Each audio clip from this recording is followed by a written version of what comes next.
जहां ये बंधन भ्रमात्मक हटा तो परमानंद की बाढ़ आ जाएगी। आप भावना भी नहीं कर सकते, संसारिक शब्दों में कल्पना भी नहीं कर सकते कि परमानंद सुख कैसा होता है, क्योंकि जितनी हुई रची हुई सृष्टि वो ब्रह्मा के द्वारा रची हुई है।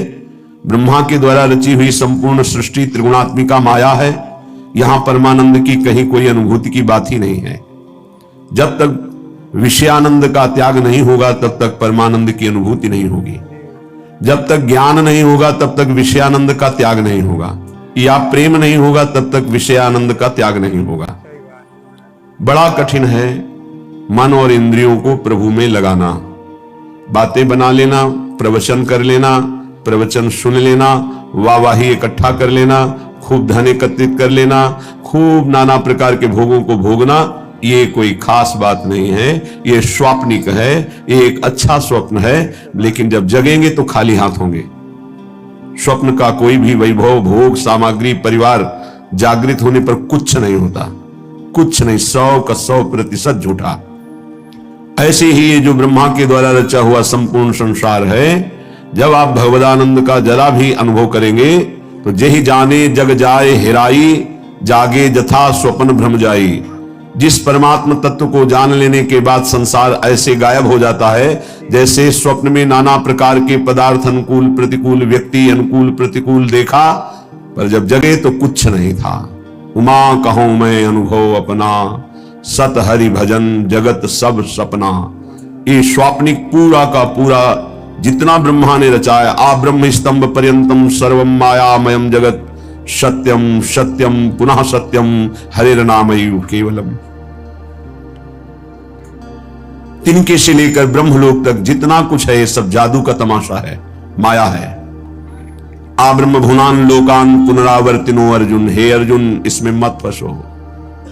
ये सब बार बार जन्म मरण का चक्र बढ़ाने वाले हैं, मिटाने वाले नहीं हैं। यहां से लेकर ब्रह्मलोक तक एकमात्र सच्चिदानंद में वृत्ति लगा दे, चाहे गृहस्थ हो या विरक्त हो, अपने अपने धर्म का पालन करते हुए वृत्ति को नाम में लगाना है, नाम में जीवन करना है। बातें बना लेना, ज्ञान की बातें उपदेश कर लेना बहुत सरल है, पढ़ लो सुना दो, लेकिन इनको अपने आचरण में उतार लो। सोई महात्मा, चाहे वो गृहस्थ हो या विरक्त हो, शास्त्र की आज्ञा के अनुसार अपने अंतःकरण को चलाना ये महात्मा का लक्षण है। मन और इंद्रियों को स्वतंत्र रूप से भोगों में छोड़ देना ये विषयी पुरुष का लक्षण है। प्रायः बहुत संभालने पर भी, बहुत वर्षों तक इनको संयम में रखने पर भी कभी अहंकार न कर ले कि मैं संयमी हो गया, मैं जितेंद्रिय हो गया। जब तक प्रभु का मिलन ना हो जाए तब तक मन और इंद्रिय पर विश्वास न करे कि मैं अमुक भोगों का विजयी हूं, त्यागी हूं। नहीं, कभी भी फिसल सकते हो। इसलिए आजीवन भगवत मार्ग के पथिक सावधान रह करके कभी गर्व नहीं कि मैं जितेंद्रिय हो गया, मैं मनोनिग्रही हो गया, मेरा क्या माया बिगाड़ सकती। नहीं, शिव विरंचिका मोहई को है बपुराण। और कौन बेचारा माया से युद्ध कर सकता है जब ये बड़े बड़े, तो क्या करें, बड़े मत बनो, छोटे बन जाओ, दैन्य हो जाओ, तृणादपि सुनीचेन। कोई नहीं तुमसे प्रश्न करेगा, न माया न भगवान। प्रश्न करते हैं जिनको बहुत अभिमान है कि हम जितेंद्रिय हैं, हम मनोनिग्रही हैं, हम बड़े भजनानंदी हैं, तो प्रश्न हो जाता है। ये देखो, दो इसका उत्तर। यदि छोटे बन जाओ, तृणादपि सुनीचेन, तरोर्यु सहिष्णुना, वृक्ष के समान सहनशील, तिनके के समान नीच, दूसरों को मान देते हुए स्वयं अमानी, कीर्तनीय सदा हरि, ऐसा भक्त निरंतर भजन परायण रहता है, उसकी इंद्रियां चंचल होती ही नहीं, क्योंकि भगवत कृपा से वो शांत हो जाती हैं। ये रहस्य को समझिए। अमानिना मान देनो कीर्तनीय सदा हरि। यदि आप अपने में थोड़ा भी सद्गुण का अभिमान करेंगे तो माया प्रश्न कर देगी। माया के प्रश्न का उत्तर देना केवल भगवान की कृपा पात्र की ही क्षमता है, दूसरे की नहीं। श्रीपाद कह रहे हैं कि हे हरि कहां जाऊं, क्या करूं, ये इंद्रिया, ये मन मेरे वश में नहीं है, और बिना इनके वश में हुए भगवत प्राप्ति नहीं होती। प्रविशति सदा दोष निचयः, ये सदैव दोष वाले कार्य में ही लगी रहती हैं, पापाचरण कराने के लिए प्रेरित करती रहती हैं। ये इंद्रियां, ये देख लो, ये खा लो, ये सूंघ लो, ये भोग लो, ये छू लो, नाना प्रकार से शब्द, स्पर्श, रूप, रस, गंध। एक उपाय मुझे समझ में आया है, श्रीपाद प्रबोधानंद जी कह रहे हैं, मुझे एक उपाय समझ में आ रहा है कि यदि वृंदावन धाम का अनन्य भाव से आश्रय ले लिया जाए तो सब ठीक कर देगा। ये बड़ी अद्भुत महिमा है। कैसे ठीक कर देगा? जब आप श्री धाम वृंदावन का आश्रय लेंगे तो वृंदावन आपको किसी महापुरुष से मिला देगा।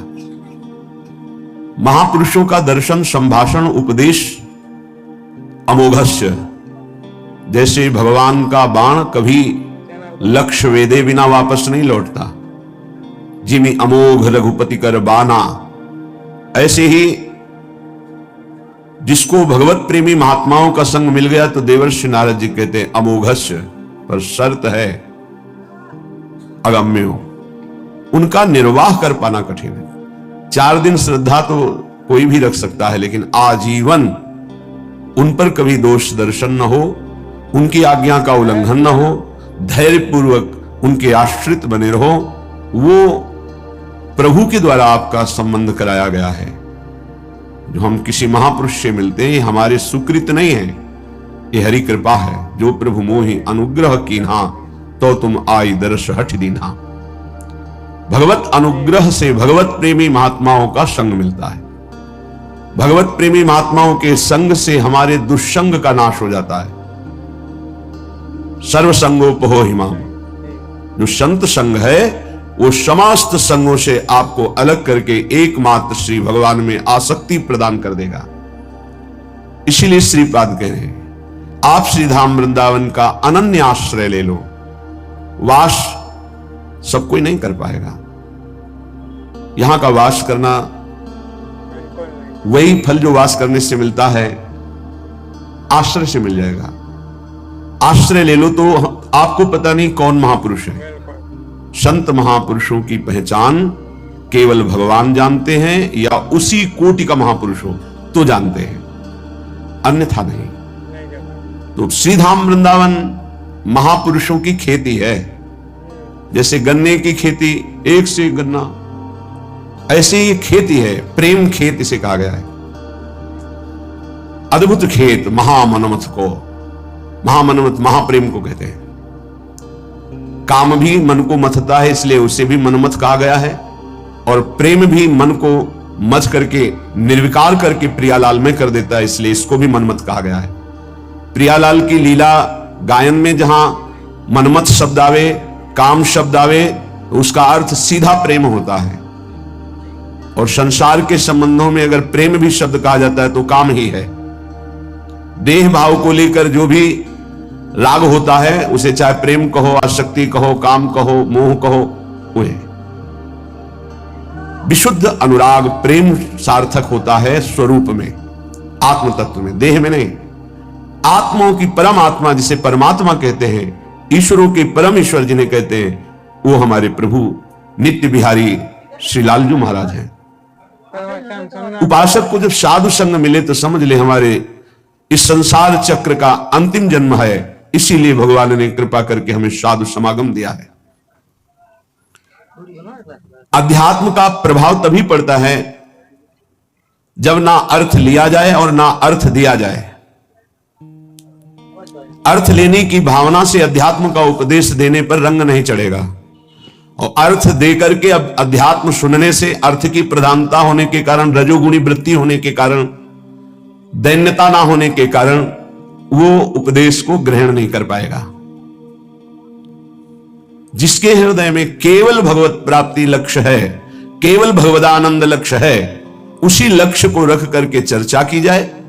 और केवल भगवत कृपा है इसलिए मुझे साधु संग मिला, सुनने को मिला, ये भाव रखा जाए तो कथन और श्रवण से निश्चित भगवत प्राप्ति का मार्ग प्रकाशित हो जाएगा। जब तक भगवदानंद के सिवा और कोई आकांक्षा अंदर रखी जाती है तो उसे कपट कहते हैं।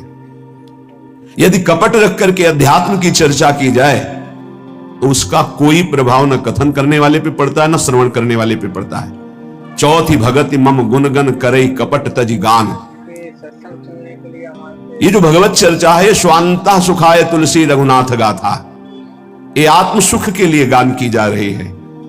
मान प्रतिष्ठा यश कीर्ति रुपया पैसा भोग सामग्री प्रणाम नमस्कार वाहवाही, ये सब इसका लक्ष्य नहीं।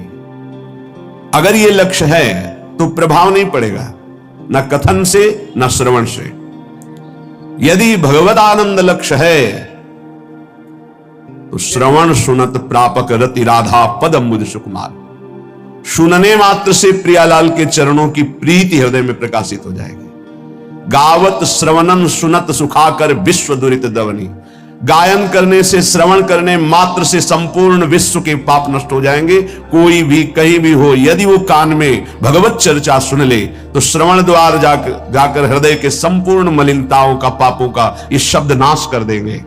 क्योंकि निष्काम निर्विकार चिदानंद भाव की प्राप्ति के लिए लक्ष्य करके जब चर्चा होती है तो उसमें अद्भुत सामर्थ्य होती है।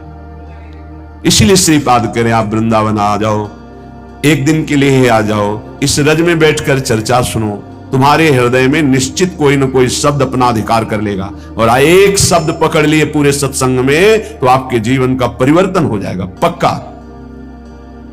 श्रीपाद कह रहे जाति प्राण धनानि आंतु सुयसो राशि परीक्षीयतां, सद्धर्मा विलयम प्रयांतु सततम सर्वैश्चर्निर्भर्त्स्यतां, आदिव्याधि सतेन जीर्यतु वपुर्लुप्तो प्रतिकारतः, श्री वृंदा विपिनम तथापि न मनात् त्यक्तुम ममास्ताम मतिः।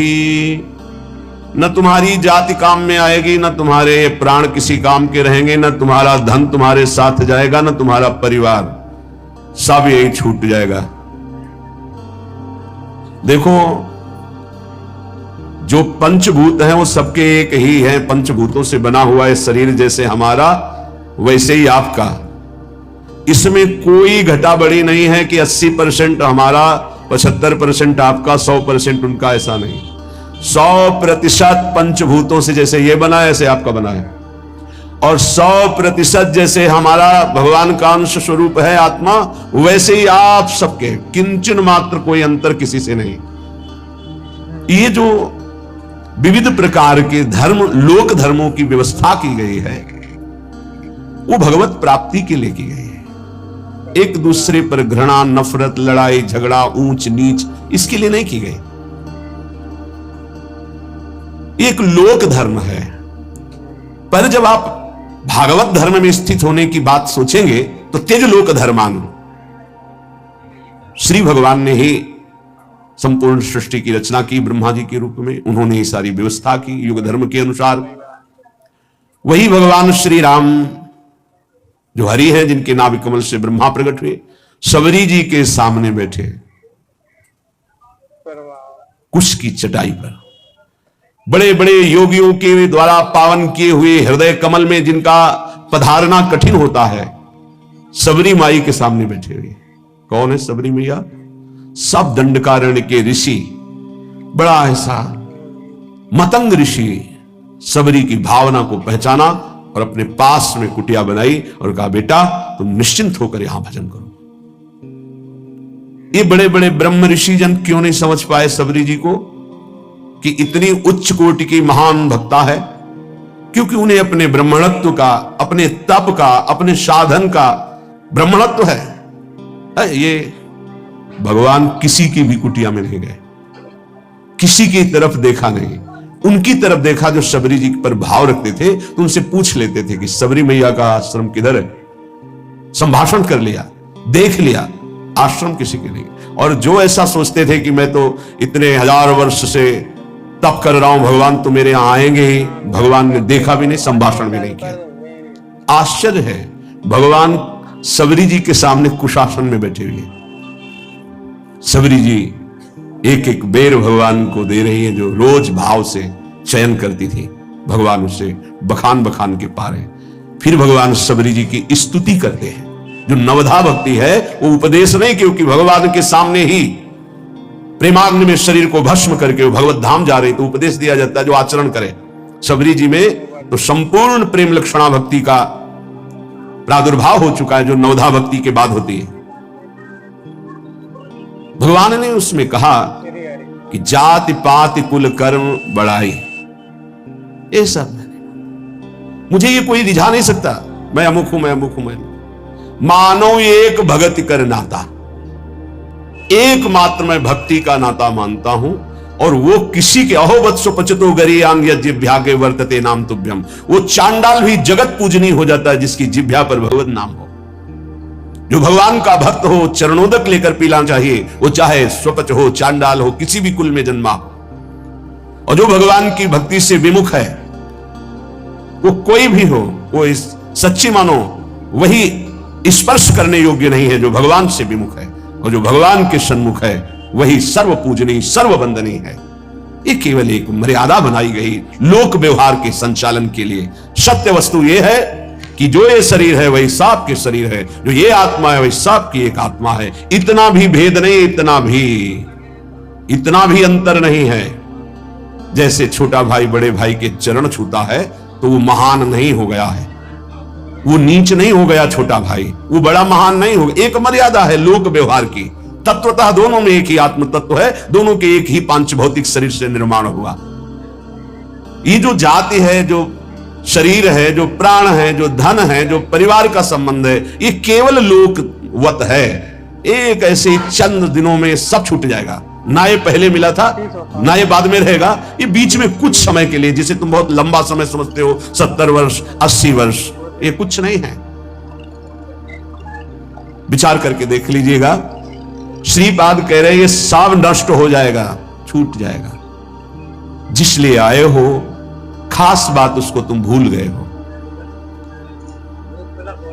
तुम परम धर्म की प्राप्ति के लिए आए हो। सावई पुंसो परो धर्मो ये तो भक्ति अधोक्षजे। भगवान श्री कृष्णचंद्र के चरणारविंद की प्रेम लक्षणा भक्ति नहीं मिली, जीवन का कोई लाभ आपने प्राप्त नहीं किया। यदि आपको भगवत नाम जप, भगवत लीला गुणानुवाद, भगवत धाम आश्रयवास, भगवत प्रेमी महात्माओं का संग मिल गया, तो अब आपके कल्याण में परम पद की प्राप्ति में कोई संशय नहीं। हाँ, थोड़ा धैर्य धारण कीजिए। यदि आपका कोई निरंतर तिरस्कार करे तो भी भजन को छोड़ना मत और भजन को खर्चा मत होने देना। श्रीपाद प्रयांतु सततम सर्वैश्च निर्भरताम, तुम्हारी निंदा करे, तुम्हारा अपमान करे, नाराज मत होना, नहीं तुम्हारा भजन खर्चा हो जाएगा। सह जाना तो तुम्हारे रहे हुए पाप नष्ट हो जाएंगे, भजन सुरक्षित, भगवत प्राप्ति। ये युक्ति है अपने भजन को बचाने की, भजन को बढ़ाने की, भजन को पचाने की। बहुत जरूरी है ये सहनशीलता। और कह रहे मेरे शरीर को सैकड़ों व्याधियां रोग आ जाएं तो भी निश्चिंत रहना, चिंता मत करना। ना भजन छूटने पावे और ना भजन का प्रयोग करना, तो निश्चित इसी जन्म में भगवत प्राप्ति हो जाएगी। होता क्या है, 2-4 माला जपा, जहां समस्याएं आई तो भजन भी छूटा और संकल्प भी बना दिया कि प्रभु जो कुछ भी भजन साधन हुआ ये हमारी कामना पूर्ण हो जाएगा। अगर उसके समान भजन है तो हो जाएगी, नहीं है तो फिर नहीं होगी, तो आस्तिकता भी आपकी नष्ट हो जाएगी। ये परमार्थ है, इसको अंदर से समझने की चेष्टा करो। बाहरी व्यवहार नहीं है, ये अध्यात्म है। लेश मात्र भी भजन छूटने की इच्छा ना रह जाए। ये कैसे होता है? जब भजन से बढ़कर कोई सुखद वस्तु लगती है, व्यक्ति लगता है, परिस्थिति लगती है, तो भजन छूट जाता है। ये आप बहुत धैर्यपूर्वक पकड़िए। भजन से बढ़कर जब कुछ लगेगा तभी छूटेगा भजन, नहीं छूटेगा। रक्षति संसार भयात् सदोष मप्य शेष देह भृद वृंदम वृंदावनमिति तेन प्रथितं तन्नोमि काननम किमपि। यहां का एक प्रभाव है कि चाहे जितना पापी नीच दोष युक्त पुरुष हो, जहां वृंदावन का आश्रय और करुणा से कहीं उसको कुछ दिन वास करने की रुचि हुई, तो प्राणी समूह के समस्त पाप और दोषों का नाश करके अनिर्वचनीय भाव अंदर भर देना, यह धाम की कृपा। सत्य सत्य सत्य, अनिर्वचनीय भाव हृदय में भर देना, ये धाम की कृपा। कैसे? वाणी की सामर्थ्य नहीं कि श्रीधाम वृंदावन की कृपा की बात बता सके। अपार असीम करुणा वरुणालय। तन्नौमि काननम किमपि, मैं नमस्कार करता हूं